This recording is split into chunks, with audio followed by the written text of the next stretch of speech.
The smell of roasted turkey and underlying tension filled the dining room of our family's Victorian mansion. Snow fell softly outside the tall windows, adding a deceptively peaceful backdrop to what I knew would be anything but a peaceful Christmas dinner. I'm Alexander Bennett, though my family insists on calling me Alex. Their way of diminishing everything about me, right down to my name. At 29, I'm the youngest of 3 children and the only one who chose to stay in the family home after graduating college. Not out of necessity, but strategy. A fact my brother Timothy was about to learn the hard way. The antique grandfather clock struck 6 as our housekeeper Maria brought in the last of the side dishes. She caught my eye briefly, a knowing look passing between us. She'd been here 30 years, long enough to see every family drama unfold, including what was about to happen tonight. Alex, my mother Margaret called from her end of the table, do try to sit up straight. The Hendersons are joining us later for dessert. Her voice carried that familiar note of perpetual disappointment, as if my very posture was letting down the entire Bennett legacy. I adjusted my position slightly, smoothing the napkin across my lap. The Hendersons, of course. Mother's attempt to set me up with their son Bradley. Another suitable match I was supposedly lucky to attract, despite my peculiarities, as she called my career choices. Timothy sat across from me, his wife Diane beside him, both dressed like they'd stepped out of a luxury magazine spread. He'd taken over father's investment firm 3 years ago, a position he'd neither earned nor deserved. But in our family, being the firstborn son trumped little things like competence or ethics. My sister Catherine sat near the end, tapping away at her phone despite mother's repeated glares. She'd blown through 2 trust funds and 3 marriages, yet somehow remained the sensible daughter because at least she tried to settle down. Before we begin, Father announced from the head of the table, I think it's time we address the elephant in the room. He set down his wine glass with practiced precision. The future of this house. Ah, here it came. I'd been waiting for this moment for exactly 3 years, 2 months, and 15 days. As you know, he continued, this property has been in the Bennett family for 4 generations.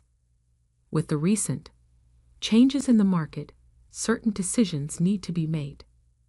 What he meant was that his investment firm, now Timothy's investment firm, had lost several major clients. The kind of losses that made people whisper at country club gatherings. The kind that forced selling of assets. Timothy leaned forward, unable to contain his smirk. What Father's trying to say, Alex, is that it's time for you to find your own place. We're selling the house. I took a small sip of water, letting the moment stretch. Is that so? Don't act surprised, Catherine chimed in, finally looking up from her phone. You can't have expected to live here forever. Some of us have actual families to think about. By actual families, she meant her latest fiancé and his 3 children from 2 previous marriages. The fiancé who, unknown to her, had already blown through most of her remaining trust fund on a failed yacht charter business in Miami. The market's quite good right now, Timothy continued, his voice taking on that condescending tone he perfected since childhood. I have several interested buyers already. High-end developers. They'll probably tear it down, build luxury condos. Mother's hand flew to her throat. Tear it down. But Timothy, darling, this house is just a house, Mother. He cut her off.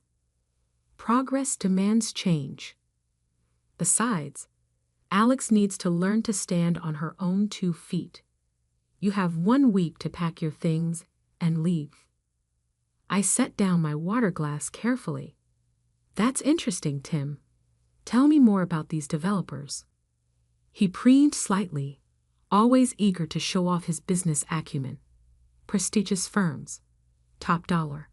Of course, you wouldn't understand the complexities of such deals. Actually, I said, reaching for my briefcase beside my chair, I understand completely. That's why I had my team research them thoroughly 3 months ago when they first approached me. The room went still. Your team. Father's voice carried the first note of uncertainty I'd heard in years. I smiled, pulling out a thick folder. Yes, my legal team. You see, they were quite concerned about the potential buyer's history of fraudulent dealings, especially given my position as the property owner. Timothy's fork clattered against his plate. What are you talking about? Oh, did I forget to mention? I laid the property deed on the table. I bought this house 2 years ago, through a holding company, of course, when Great Aunt Adelaide's estate was settled. Impossible, Father snapped. The house was tied up in the family trust. It wasn't for sale. The trust you borrowed against repeatedly to cover the firm's losses. I raised an eyebrow. The same trust you defaulted on last spring. The bank was quite happy to sell to a buyer with liquid assets and excellent credit. They particularly appreciated my cash offer. Mother's face had gone pale. Catherine's phone slipped from her fingers. You're lying, Timothy sputtered. This is some kind of joke. Would you like to see the documentation? I opened the folder. I have everything here. The deed, the transfer records, even the receipts for the property taxes I've been paying while letting you all live here rent-free. But your job, Mother whispered. You work in that little tech startup. I laughed softly. That little tech startup went public last year. I'm the Chief Innovation Officer and one of the founding partners. Did none of you ever actually Google my company? We're valued at just over $4 billion. The silence that followed was deafening. Outside, the snow continued to fall, adding another pristine layer to the grounds I legally owned. So, I continued, about that 1-week notice to vacate. I think 24 hours is more appropriate, don't you? After all, progress demands change. Timothy's face had turned an alarming shade of red. You can't do this. We're family. Family? I pulled out another document. Like when you forged my signature to access my trust fund last year, or when you mortgaged this house to cover your gambling debts. His mouth opened and closed like a fish out of water. Diane suddenly became very interested in her napkin. How did you? Father started. No, I finished for him. I know everything. Every loan, every fraud, every secret account. And after tomorrow, so will the SEC. The grandfather clock chimed again, its sound echoing through the stunned silence. But I wasn't finished. There was one more revelation to come. One that would shake the Bennett family to its very core. Now, I said calmly, let's talk about what really happened to Great Aunt Adelaide's original will, the one that disappeared the night before she died, the one Timothy visited her about in the hospital. Timothy's face went from red to white faster than I thought possible, because he knew what was coming next would destroy not just his reputation, but everything he'd schemed and stolen to build. Maria quietly began clearing the untouched dinner plates, her movements precise and careful, like someone trying not to startle a room full of cornered animals. The turkey had gone cold, forgotten in the wake of my revelation. The night before Great Aunt Adelaide died, I continued, pulling out a USB drive. The hospital security cameras recorded something interesting. Would you like to see it, Timothy? Or should I just describe how you threatened our dying aunt to change her will? Stop. Timothy's voice cracked. His perfectly pressed collar suddenly seemed to be choking him. Why stop? Isn't this what family dinners are for? Sharing memories? I connected the drive to my tablet. The footage is quite clear. You entering her room at 11:42 p.m. The nurse's statement confirmed she heard you shouting. Something about deserving the inheritance more than your worthless sisters. Mother's hand trembled as she reached for her wine glass. Timothy, what is she talking about? Nothing, he snapped. She's making this up. Really? I turned the tablet screen toward them, because the video shows you leaving with documents at 12:37 a.m., and exactly 6 hours later, Aunt Adelaide was dead. The original will, mysteriously missing. The new one, hastily signed under suspicious circumstances, left everything to you. Catherine had gone very still. The inheritance, the money you loaned me for my divorce settlement, was stolen. I finished for her. All of it. From the estate, from my trust fund, from this house's equity. Timothy's been running a pyramid scheme for years, using family assets to cover his trading losses. Diane suddenly stood, her chair scraping against the hardwood floor. I need some air. Sit down, I said firmly. You helped him forge the documents. The SEC has your signatures too. She sank back down, color draining from her face. You've been investigating us. Father's voice carried more bewilderment than anger. Your own family? No, Father. I've been protecting myself. Ever since I found the original will in Timothy's office safe 3 years ago. Timothy's head snapped up. You broke into my office? Actually, your secretary let me in. Remember Linda? The one you fired for incompetence when she threatened to expose your affair with the investor's liaison? I smiled slightly. She's been working for my tech company ever since, keeping excellent records. The sound of Mother's wine glass shattering against the floor made everyone jump. Maria moved to clean it up, but I raised my hand, stopping her. Leave it, I said softly. In fact, Maria, why don't you take the rest of the evening off? With full pay, of course, and don't worry about your job. You'll still have one after they're gone.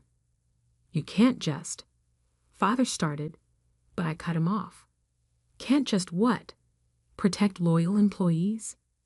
Make business decisions about my own property? Don't worry, Father. Maria's contract is ironclad, unlike the documentation Timothy used to embezzle from the family firm.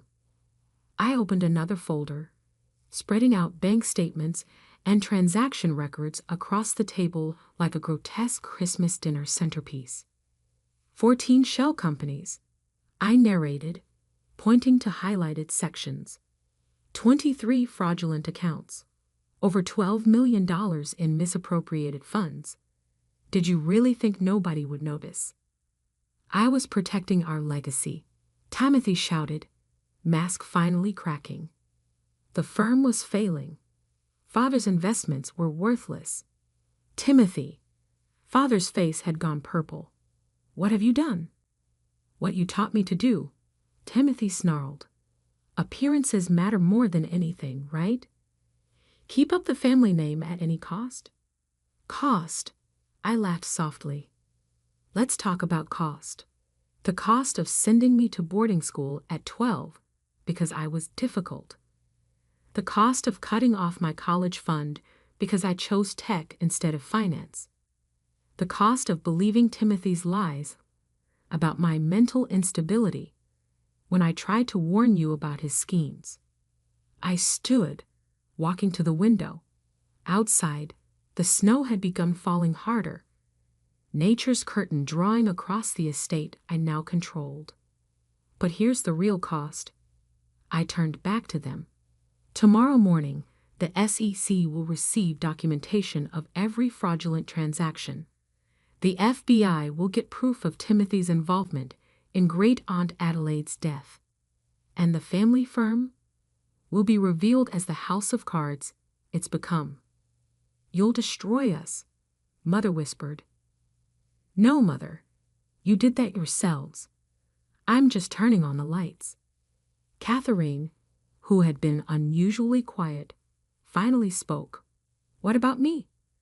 My trust fund is gone, I confirmed. Timothy emptied it months ago, just like he did with mine, just like he's been doing with the firm's pension fund. By the way, your new fiancé? He knows. He's been helping Timothy hide the money offshore. Catherine's face crumpled. Another expensive engagement ring turned to dust. But I'm not completely heartless, I continued. I've arranged for a small stipend for you, Catherine. Enough to live modestly while you finally finish that degree you abandoned. And Mother, there's a comfortable condo waiting in Palm Beach. Your social circle won't be quite as grand, but you won't be destitute. And me? Timothy's voice was barely audible. I smiled, the same cold smile he'd given me countless times over the years. You get exactly what you deserve. A 6S8 cell with a lovely view of the exercise yard. Unless, of course, you'd like to make a deal. Hope flickered across his face. What kind of deal? Tell them the truth, I said simply. All of it. About Adelaide, about the firm, about every scheme and lie. Give them closure before you go away. Timothy looked around the table, at our shell-shocked parents, at his trembling wife, at Catherine's tears. For the first time in his life, he had no moves left to make. It started 6 years ago, he began, voice shaking, when Father made me CEO. But what he revealed next would shake our family's foundation even more than my previous revelations. Because Timothy's crimes went far beyond money. They struck at the very heart of what had torn our family apart decades ago.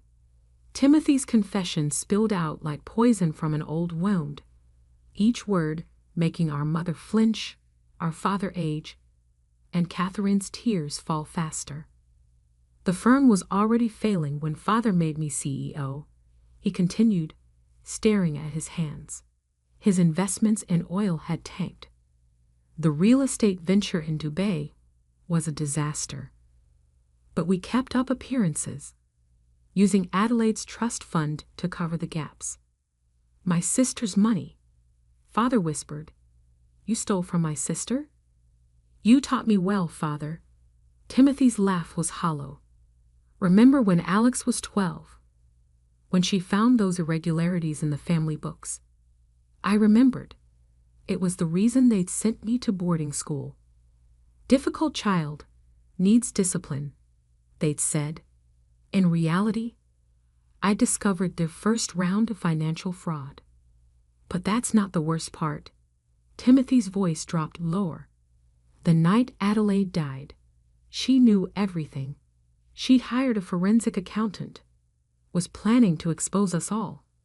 Mother's face went ash white. Us. All. Tell them, Father. Timothy's eyes had taken on a strange, fevered gleam. Tell them who really started this. Who taught me how to create shell companies, hide assets, manipulate accounts? Father stood so abruptly his chair toppled backward. Be quiet. No. I cut in. Let him finish. Though I already know, I found your old records, Father. The ones hidden in the false bottom of your study drawer. Records going back 30 years. Catherine made a small, broken sound. Daddy? It was for the family. Father's voice cracked. Everything I did was to maintain our position, our name, including sending me away. I asked quietly, including believing Timothy when he said I was unstable, turning the whole family against me when I tried to warn you about the firm's collapse. You were too smart, he whispered, too observant, just like Adelaide. The truth hung in the air like smoke, choking us all. So when she threatened to expose you, I continued, Timothy handled it, just like you taught him to handle problems. But he got sloppy, left evidence. I pulled out one final document, a hospital record showing elevated levels of potassium in Adelaide's last blood test. Levels that couldn't be explained by her condition. Did you know about this part, Father? Did you know your son graduated from fraud to murder? Mother ran from the room, the sound of her retching echoing from the hallway. Diane sat frozen, her expensive manicure digging half-moons into her palms. I didn't. Father stumbled back. Timothy, tell me you didn't. The family name? Timothy's voice was eerily calm now. Above all else, protect the family name. Your words, Father. Your lessons. I stood, gathering my documents. The police will be here in approximately 10 minutes. I called them before dinner. You're having us arrested? On Christmas? Catherine's voice rose hysterically. No, Catherine. I'm having Timothy and Father arrested. You and Mother have different consequences. I handed her an envelope. Your new apartment lease, first year paid, along with enrollment papers for the community college nearest your new home. Time to build a real life. She took the envelope with trembling hands. Why? Why help me? Because you were a victim too. Spoiled and enabled. Yes, but not criminal. Not like them. The sound of sirens grew in the distance. Timothy made a move toward the door, but I pulled out my phone. The house is surrounded. My security team has been in place all evening. Security team? Diane finally spoke. Did you really think I'd confront financial fraudsters and a murderer without protection? I smiled slightly. I learned something from this family after all. Always have a backup plan. The front door opened, and heavy footsteps filled the hallway. 2 police detectives entered the dining room, followed by FBI agents. Mr. Bennett, Mr. Timothy Bennett, the lead detective announced. You're under arrest for financial fraud, embezzlement, and in your case, Timothy, the suspected murder of Adelaide Bennett. As they read them their rights, Mother returned, leaning heavily against the doorframe. I walked to her, holding out another envelope. The condo in Palm Beach, I said softly. It's peaceful. Far from all of this. There's enough money in the account I've set up to live comfortably, if not extravagantly. Why? She whispered. After everything we did to you. Because hate takes too much energy. And I'd rather use mine building something new. As they led Father and Timothy away in handcuffs, I walked to the window, watching the snow blanket their footprints, erasing all trace of their passage from my property. 3 months later, I stood in the same dining room, but everything had changed. The heavy drapes had been replaced with light, modern panels. The oppressive oil paintings of stern Bennett ancestors had given way to local artists' work. The room was filled with light, air, and the sound of children's laughter. I'd converted the mansion into a technology education center for underprivileged youth. The same rooms that had once hosted cold family dinners now held coding classes, robotics workshops, and entrepreneurship seminars. Maria still ran the household, but now as the center's operations manager, with full benefits and a salary that reflected her true worth. Catherine had finished her first semester of community college with straight A's. She was studying social work, determined to help other families avoid our mistakes. Mother was finding peace in Palm Beach, volunteering at a local library, and, surprisingly, showing talent as a children's storyteller. Timothy and Father were serving their sentences, 20 years for Timothy, 12 for Father. Diane had filed for divorce and turned state's evidence, receiving probation in exchange for her cooperation. The family firm had been dissolved, its legitimate assets used to repay the victims of their fraud. The Bennett name no longer carried weight in financial circles, but I was building a new legacy, one based on innovation, education, and genuine value. I sat in my office, once father's study, reading the latest update from the Education Center's program director. Enrollment had doubled. Our first class of coding students was already receiving job offers. My phone buzzed. A text from Catherine. Got my midterm results. All is again. Thank you for the second chance. I smiled, looking out at the grounds where children now played in the snow, their laughter replacing the echoes of old arguments and older lies. On my desk sat a small photo of Great Aunt Adelaide, her eyes twinkling with the same love of truth and justice that had eventually cost her life, but had also, finally, brought change. The house is still in the family, I told her picture quietly. Just a different kind of family now, a better one. Outside, the snow began to fall again, but this time it felt like renewal rather than burial. Sometimes I'd learned the best revenge isn't destroying what others built. It's building something better in its place. As evening fell, I walked the halls of what was now the Bennett Technology Education Center, listening to the happy chatter of the last students leaving for the day. In the dining room, a group of teenage girls was finishing a coding project, their laptops occupying the same space where that fateful Christmas dinner had shattered my family's illusions. One of them looked up. "Ms. Bennett, can you help us with this algorithm?" I sat down at the table, right where I'd sat 3 months ago, but this time surrounded by hope rather than hostility. "Of course," I said, smiling. "Let's build something amazing. Because that's what real power is. Not the ability to destroy, but the strength to create something new from the ashes of what was lost." And in that, I had finally found my true inheritance. Before heading to the board meeting, I made one crucial stop. The small coffee shop on Oak Street looked exactly as it had 15 years ago.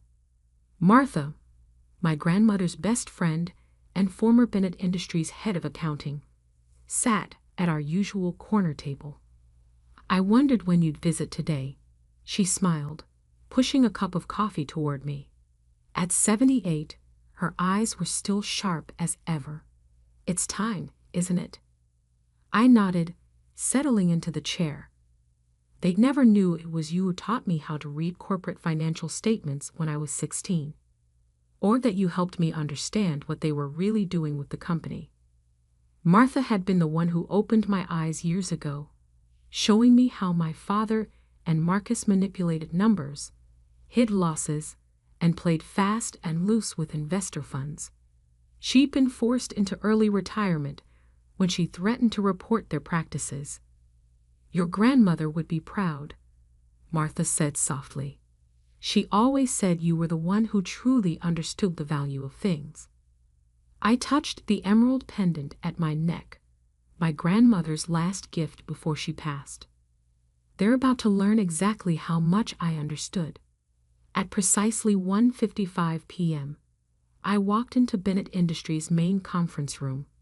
The tension was palpable. Board members sat rigid in their chairs, papers spread before them. My father stood at the head of the table, trying to project confidence. Marcus slouched in a corner, his usual smirk replaced by barely concealed panic. Mom sat near the door, her designer outfit slightly less perfect than usual. She probably spent the morning discovering just how many of her social connections depended on my anonymous donations. "Let's begin," I said clearly, taking a seat directly opposite my father. "This meeting was called," Dad started, but I cut him off. "This meeting was called because I triggered the shareholder rights clause requiring disclosure of significant ownership changes." I opened my laptop. Shall we look at the numbers? The projector hummed to life, displaying a complex web of shell companies, investment vehicles, and stock transfers. 3 years of careful acquisition, all leading to this moment. As of this morning, I continued, these entities collectively own 47% of Bennett Industries' voting shares. The room erupted in murmurs. Dad gripped the edge of the table. That's impossible, Marcus burst out. The family trust controls majority shares. Correction, I smiled. The family trust controlled majority shares until you used them as collateral for your failed Pacific Shores development project last year. A project that, coincidentally, was purchased at bankruptcy auction by one of my investment groups. Marcus went pale. How did you? No? Unlike you, I actually read the financial reports. All of them, including the ones you tried to bury. I turned to the board members. Would anyone like to see the real numbers from the last 3 years? The ones that don't appear in the official statements. This is blackmail, Dad snapped. No, this is business. I stood up slowly. You taught me that, remember? Everything's negotiable. Everything has a price. What do you want? A board member asked, his voice shaking slightly. Transparency, accountability, and I paused, looking directly at my father, a change in leadership. You can't seriously expect, Marcus started. Actually, I can. Because in addition to my shares, I also hold proxy voting rights for the Miller Group. I let that sink in. The Miller Group, our largest institutional investor, controlled another 15% of shares. Dad sank into his chair. Catherine Miller is a personal friend. Catherine Miller is a businesswoman who recognizes competence over nepotism. I clicked to the next slide. She's also aware of certain irregularities in the company's handling of her investments. Irregularities that I've documented extensively. The room fell silent. Years of mismanagement, hidden losses, and questionable deals, all meticulously recorded and ready to be exposed. Here's what's going to happen, I said calmly. The board will appoint an independent audit committee. Marcus will resign from all operational roles. And Dad? I met his eyes. You'll announce your retirement. Today. Or what? He challenged, but his voice lacked conviction. Or I call the SEC. I'm sure they'd be very interested in the real story behind Wilson Holdings' collapse, and the Thompson development deal, and about a dozen other transactions I've documented. Mom stood up suddenly. Alexander, please. This is your family. Family? I turned to her. Was it family when you watched Dad crush every initiative I brought to the company? When you stayed silent as Marcus took credit for my work? When you threatened to disown me if I didn't give up my house? She flinched. I learned what family meant from Grandma, and from people like Martha Stevens. You remember her, don't you, Dad? The accountant you forced out because she wouldn't cook the books. Dad's face contorted. Martha? She's been helping you. She taught me to see what was really happening in this company, and now everyone else will see it too. I distributed folders to each board member. These contain my formal proposal for restructuring Bennett Industries. You'll find it addresses the company's actual financial position, not the one shown in public statements.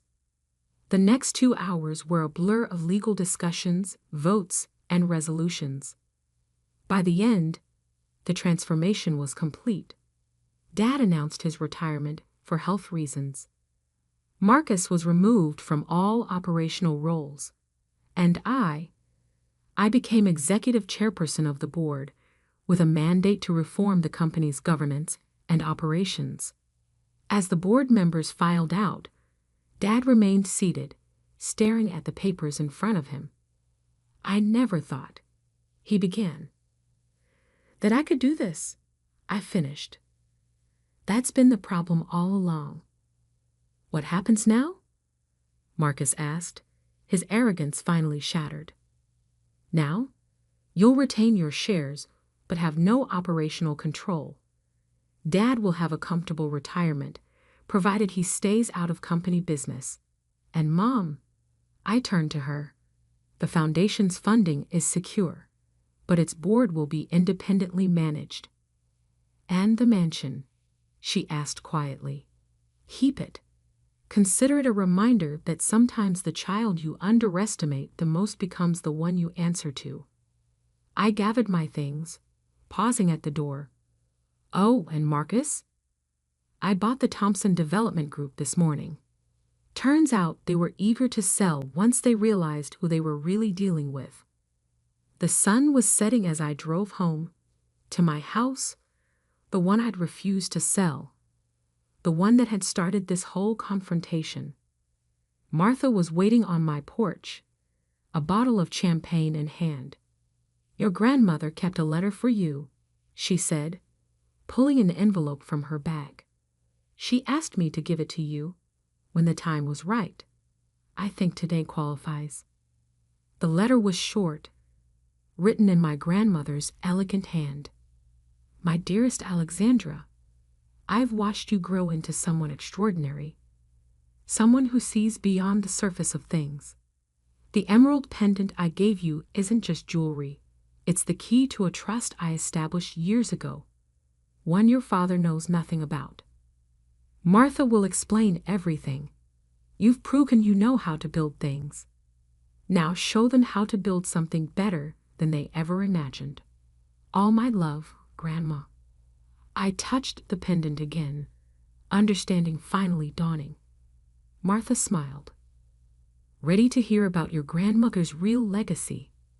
I nodded, opening my door to welcome her in, because sometimes the best revenge isn't about tearing things down. It's about building something new from the ashes of what they never valued. And as for that house they wanted me to sell, it was never about the property.